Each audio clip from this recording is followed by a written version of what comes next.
국민 여러분, 또 해외에 계신 동포 여러분 안녕하십니까? 공작권 TV 그레이트 게임의 최수영 공작관 인사 올립니다.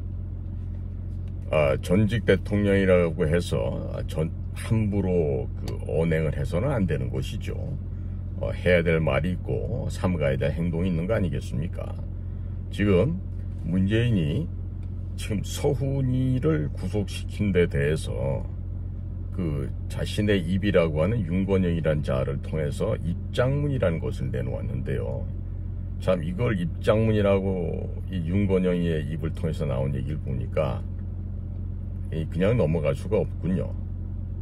자, 여기 보면요, 문재인이 당시 대통령으로서 국방부나 해경, 국정원의 보고를 직접 듣고 그 보고를 최종 승인했는데 정권이 바뀌니까 해당 부처의 판단이 번복됐다라고 주장을 했다 그래요. 자, 이러면서 이런 말을 합니다. 안보 체제를 무력화하는 분별 없는 처사에 깊은 우려를 표한다.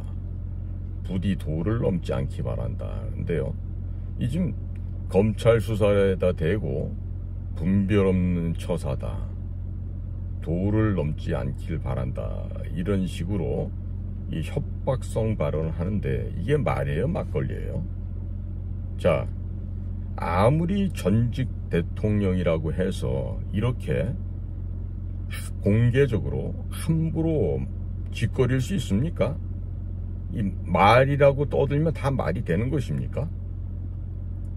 지금 이 전직 대통령이란 자가 후임 정부의 검찰권 행사를 정면으로 가로막고 나서는 것은요, 법치를 부정하는 일입니다.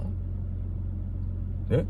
이 법치를 부정하는 일인데 이 문재인이 왜 이런 짓을 할까요? 이건요, 검찰 수사의 창끝이 결국 어디로 갑니까? 문재인 자기 자신에게 오기 때문에 이러한 예상을 하고서 미리 이 보호막을 치는 거 아니겠습니까? 인간으로서 감방 가는 게 두려워서 이렇게 부들부들 떠는 문재인을 이해하지 못하는 건 아닙니다만은, 이거는 문재인이 맥락을 잘못 짚은 거죠. 이 사건이 지금 어떻게 안보 사안이 됩니까?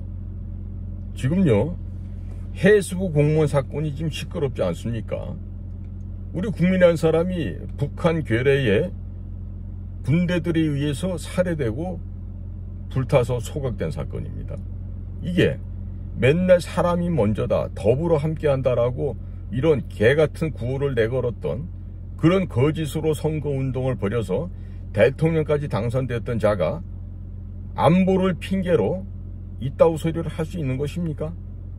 국민 여러분들께서는 이게 말이 된다라고 생각하십니까? 문재인은요, 이 검찰의 수사에 대해서 분별 없는 처사다라는 표현을 서슴없이 써가며 우리 대한민국 검찰을 매도하고 있습니다. 그리고 도를 넘지 말라, 이렇게 좀 협박을 하고 있는데, 자, 과연 무슨 도가 어디에 있다는 말입니까? 문재인이가 쳐놓은 도는 무엇길래 그 도를 넘지 말라고 으름장을 놓고 있다는 말입니까? 국민 여러분, 이 구속영장은 검찰이 발부하고 집행하는 게 맞습니까? 아니, 구속영장은 법원에서 청구하는 거 아니겠습니까? 즉, 법원에서 기각하면 검찰은 구속할 수가 없습니다. 그러면 구속영장을 청구했던 그 검찰의 청구 자체가 도를 넘어섰다는 말입니까? 이 말에 대해서 국민 여러분 어떻게 생각하십니까? 문재인이가요, 얼마나 비겁한 자인지는요, 다음과 같은 표현에서 나타날 수 있어요. 오랜 세월 국가안보에 헌신한 공직자들의 자부심을 짓밟으며 안보 체계를 무력화하는 처사라고 이렇게 떠들고 있는데, 자, 그럼 정보기관에서 일한 사람이면 다 면책특권이 부여되어 있습니까? 과연 그렇습니까? 이게요, 얼마나 비겁한 자의 표현이죠. 자, 문제는요, 자기 자신은 보고받은 내용을 승인을 했다, 이렇게 지금 인정하고 있는데요. 요 얘기는 뭡니까? 나는 밑에 부하들이 보고한 내용을 승인만 해줬을 뿐이다, 이 점을 지금 굳이 강조하고 있어요. 이게 뭡니까, 의도가? 그 사람들의, 즉 자기의 부하들이 한 그 보고에 설령 문제가 있었다 하더라도 나에게는 책임이 없다, 이런 말을 들리지 않습니까? 이게요, 법리를 잘못 배운 이 법쓰레기들의 전형적인 모습이에요.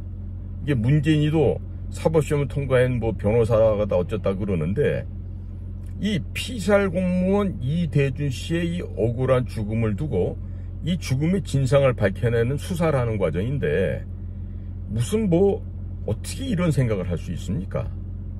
이게 뭐냐면요, 마치요, 자기는 아무 잘못을 안 했는데, 예? 피살 이후에 이 책임을 이 피해자에게 덮어씌우려던 작당을 했지 않습니까? 그런데 거기에 대해서 또 거짓말하는 거죠. 자, 이 이대준 선생님의 억울한 죽음 말고, 제가 지금 제 방송에서도 한번 얘기를 했지만은 2018년도 12월 18일인가 20일인가 해요. 그때 일본과 대한민국 사이엔 그 대화태 어장이 있습니다.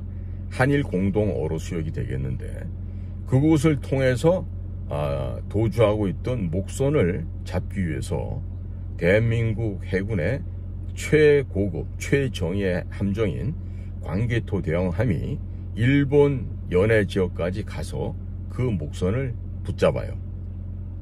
근데 그 목선에는 북을 탈출했던 사람들이 소수가 타고 있었는데, 결국 그 분들은요, 당시 원산 지역에 시찰하러 오려고 하던 김정은을 죽여 없애기 위한 그와 같은 혁명을 하려던 아주 애국적인 사람들이었는데, 그것이 사전에 발각됨으로 인해서 조직원들의 일부가 체포가 돼서 처단이 되는 과정에서 살기 위해서 도주했던 사람들이에요.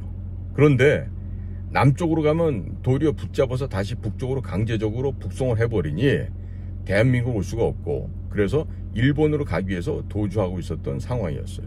그런데 그 목선을 잡기 위해서 우리 파견된 광개토 대왕함은 당시 그 연안을 초계 비행하고 있던 일본 순시 비행선인 초계기에 대해서 레이더를 조사를 함으로 인해서 일촉즉발의 전쟁까지 비화될 수 있는 그런 상황이 됐었죠.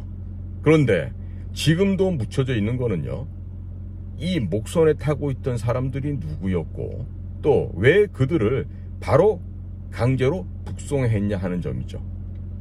그 지령을 평양에서 내린 것은 틀림없는 사실인데, 그게 문재인으로 갔는지, 아니면 당시 외교부 실장이었던 정의용에게 떨어졌는지, 아니면 국정원장인 서훈이에게 왔었던지, 이들은요 전부 다 짬짬이로 아주 한마음 한뜻으로 그 북에서 넘어왔던 목선을 강제로 납포 돌려보냈어요. 이것은 구조한 게 아니라 강제로 납치해서 북으로 되돌려보낸 사실입니다. 지금도 이 사실이 밝혀지지 않고 있어요. 자, 그러면 그거는 문재인, 그대가 말하는 도를 넘은 행위는 아닌가?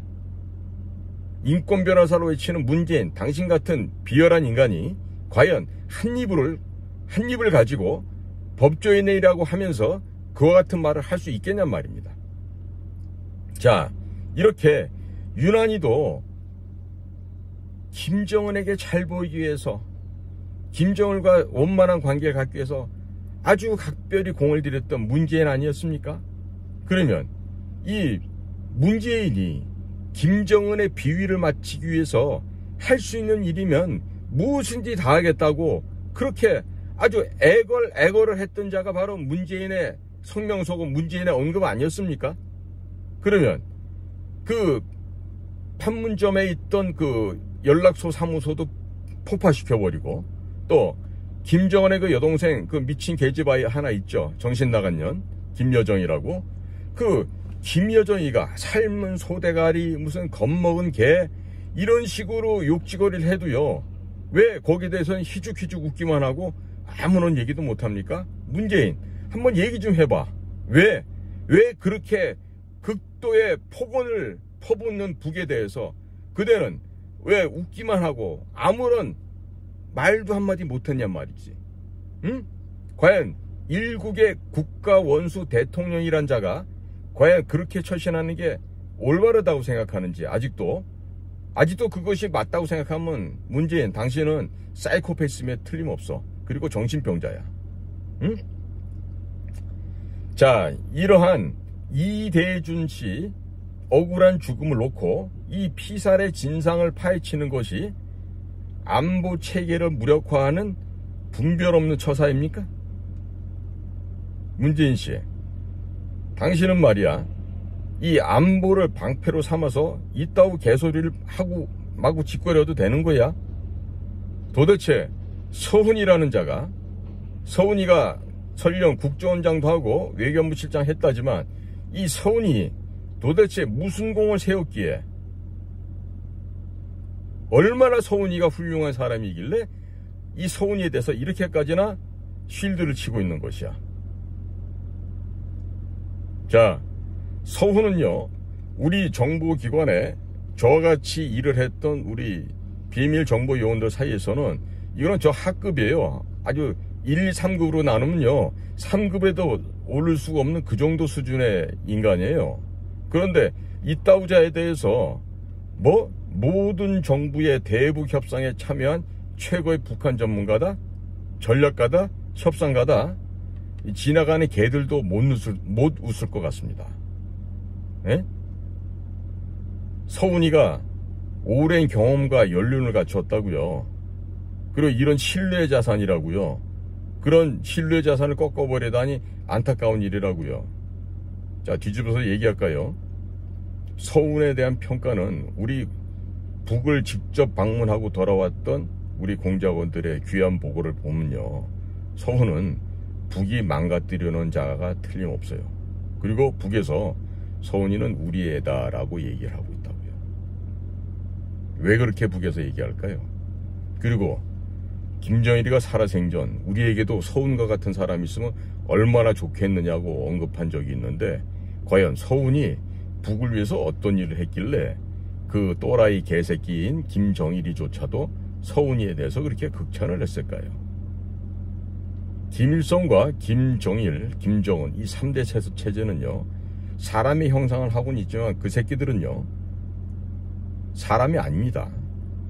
소위 북한 주민의 이 피와 땀을 빨아먹는 흡혈주의자, 독재 정권을 유지하고 있는 아주 악랄하고 가장 이 지구상에서 나타나서는 안 될 그러한 인간이 아닌 짐승보다도 못한 자들입니다.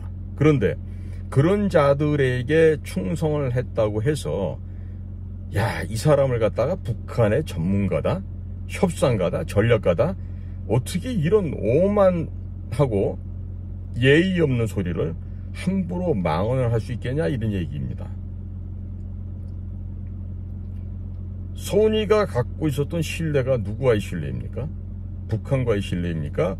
우리 국민들과의 신뢰입니까? 아니면 우리의 혈맹인 미국과의 신뢰를 얘기하고 있는 겁니까? 누구로부터의 신뢰입니까? 북한으로부터 신뢰라면 결코 이런 것은 자랑할 일이 못 되죠. 그 인간이 되기를 거부한 짐승보다 못한 사교 집단이 북한 괴뢰도당인데, 그자들로부터의 받은 신뢰라고 하는 것은 우리나라의 국익이나 안보에 아무런 도움이 되지 않는 그런 경력 아니겠습니까? 그런데 이렇게 이용당하고 첩자지를 해온 서훈에게 이런 망언을 함부로 할 수 있습니까? 이제 문재인은 본인의 목에 점점 다가오는 그 비수, 서슬퍼런 칼날을 피하기 위해서 지금 거의 마지막 발악을 하고 있는 것으로 보여집니다. 국민 여러분, 저는 누차 얘기했지만 대한민국의 유일한 국가정보기관 국가안전기획부와 국가정보원에서 평생을 일을 했던 대북공작관 출신입니다.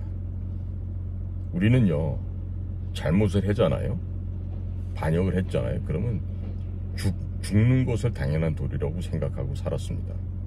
그런데 이렇게 무슨 서훈 같은 자를 헐고 빨고 대단한 사람을 얘기하고 있는데요, 서훈은 실상은 1997년부터 2년간 북한 함경도 지역에 있던 심포에 위치한 경수로 건설을 위해서 한반도 에너지 개발 기구라는 게 생겨요. KEDO, 일명 캐도라고 합니다. 그 캐도 사업 당시에 북한 금호사업소의 현장사무소 소장으로 그곳에 2년간 상주를 했었어요. 자, 그때 이후로 국정원의 무슨 전문가로서 협상가로서 경력을 쌓았다고는 하지만은요, 그럼 2년 동안 북이 그 서훈이를 그냥 뒀겠습니까? 어찌됐든지 간에 서훈은요, 잘못된 삶을 사는 사람임에 틀림없어요. 자, 그렇기 때문에 지금 박지원까지 나서서 그 박지원의 그 새치혈을 함부로 나불거리고 있는데요, 박지원이도 조심하기 바랍니다. 또 그 누나를 빼가지고 또 엄살 부리는 또 그런 그 참 거짓스러운 변명을 또 하기 싫으면요, 입 다물고 빨리 법정에서 제대로 심판을 받아야 될 겁니다. 자, 지금 국민 여러분께서는요, 이전 문재인 정권에서 저질러졌던 이 갖은 부정과 비리들이 드러나는 것을 갖다 이제 하나씩 밝혀나가고 있는 현재의 검찰들에 대해서 지지와 성원을 해주셔야 될 것입니다. 이 박지원이가 과거 6.15 2000년도죠. 2000년도 그 김대중과 김정일의 그 회담을 위해서 그 비밀 접촉을 가질 때도요, 이 서훈이가 박지원이를 쫓아다니면서 그 옆에서 그 가방 들고 다니던 심부름을 했던 자예요. 그러니까 이렇게 이력을 쌓았었기 때문에 이 자를 두고 대북 협상가다, 무슨 대북 전문가다 이렇게 얘기를 하는데요. 자, 이게 우리같이 진짜 현장을 뛰었던 공작관들 입장에서는요, 정말 가소롭기 그지없습니다. 네, 목숨 건 일 한 번이라도 해봤는지 모르겠어요. 그리고 서훈이가 유서 써봤으면 유서 쓴 거 있으면 한번 갖고 와보라 그러십시오. 네? 그러니까 여기에 이러고 나니까 또 우리의 림종석 동부가 있죠. 문재인의 그 초대 비서실장 했던 자인데, 이 아이도 예전에 그 한양대학교 학생장 하면서 한 총련의 그 전국 의장을 했던 이것이 간첩이죠, 이놈도. 그런데 이제 임종석이까지 뭐라고 나불나불거리고 있는 것 같습니다. 자, 국민 여러분, 문재인과 그 일당 조무래기들이 자신들의 집권이 기정사실화 되었을 때, 그리고 정권을 장악했을 때 그들은 이전 정부에 대해서 어떻게 했습니까? 직전 정부는 물론이거니와 그 이전 정부까지 어떻게 다루었는지 이미 다 잊어버렸단 말입니까? 자, 그들은 대통령부터 측근 인사들까지 줄줄이 법정에 세워서 온갖 망신을 다 주고 줄줄이로 교도소로 끌고 갔죠. 자, 지금 문재인이나 이재명이가 민주당 그 의원들과 함께 윤석열 정부를 비난하고 있는 그 논리를 빌리면요, 그 일 또한 문재인 정부의 정치보복, 정치 탄압이었습니다. 맞죠? 제 말이 틀렸습니까? 자, 이제 세월이 가면은 처지도 바뀌게 되어 있어요. 그리고 화무 신비로 꽃은 열흘 동안 불지를 않는다는 얘기가 있습니다. 즉 권불 10년이라는 얘기죠. 권력은 10년을 못 간다는 얘기입니다. 이제 와서 온갖 궤변과 앙탈을 부리면서 사법 억지를 부리려고 하면 아니 되는 것이죠. 자, 서해 사건뿐만 아닙니다. 지금 문재인이든 이재명이든 또 민주당의 무슨 국회 똥개들이건 간에 잘못이 있으면요, 당연히 사법적 책임을 물어서 처벌을 해야 되는 게 맞죠. 그게 바로 법치 아니겠습니까? 문재인과 민주당 아이들이 이전에 있었던 그 비루하고 비겁하고 용렬했던 그런 죄상을 덮고 넘어가자고 하는데, 이것이야말로 민주주의를 관 속에 넣고 못질하자는 말을 하고 같은 말 아니겠습니까? 우리 대한민국은 자유민주주의 정치체제를 가지고 있고 시장 경제 체제를 중시하는 그러한 멋있는 국가죠. 따라서 민주주의와 법치 체제는 반드시 수호되어야 합니다. 절대로 법이 사람을 가려서도 안 되고, 법이 어떤 분별되고 선택된 사람들에 대해서 누구에 대해서는 벌을 주고 누군 관용을 베풀고, 이건 옳지가 않습니다. 법은 공정한 잣대로 누구에게나 동일하게 적용돼야 하는 거 아니겠습니까? 국민 여러분, 지금 불안과 초조에 휩싸여 있는 문재인과 또 박지원, 이와 같이 비루하고 비겁한 자들에게는요, 우리는 처단만이 남아있는 그들에 대한 응분의 대가라고 생각합니다. 그리고 이때 중요한 거, 문재인이나 박지원, 김정숙, 이와 같은 거짓된 인생을 살았던 것들이 국가로부터 받고 국가로부터의 이권을 통해서 벌어들인 이득 있죠. 지금 김정숙이가 개입한 청주에 있는 그 고속터미널 복합빌딩 사건도 어마어마하게 커요. 아직까지 안 밝혀지고 있잖아요. 김정숙의 재산도 털어야 돼요. 예? 그 이전에 노무현이 마누라 그 권양숙이처럼 퇴직 후에 떵떵거리고 살게 해서는 절대로 안 된다고. 그래서 경제적으로 은닉해 놓은 그 돈들, 금은 보아 다 털어서 국고로 귀속시키고요. 그리고 이자들은요, 당연히 형무소에 보내서 벌을 줘야죠. 그리고 입소할 때 그 항문 검사하면서 그 깨끗한 부위도 좀 다들 확인해보고. 그래서 국민 여러분들은요, 이와 같은 그 더럽고 추한 이 벌러지들에 대해서는요, 관용을 베푸시면 절대로 안 됩니다. 보다도 준엄하게 심판해 주시고 이들을 처벌해 줄 것을 국민들께서도 요구하셔야 될 것입니다. 오늘도 저희 공작관TV 그레이트 게임을 경청해 주셔서 감사를 드립니다. 간에 두루두루 건강하시고 늘상 행복하시기를 소원합니다. 감사합니다.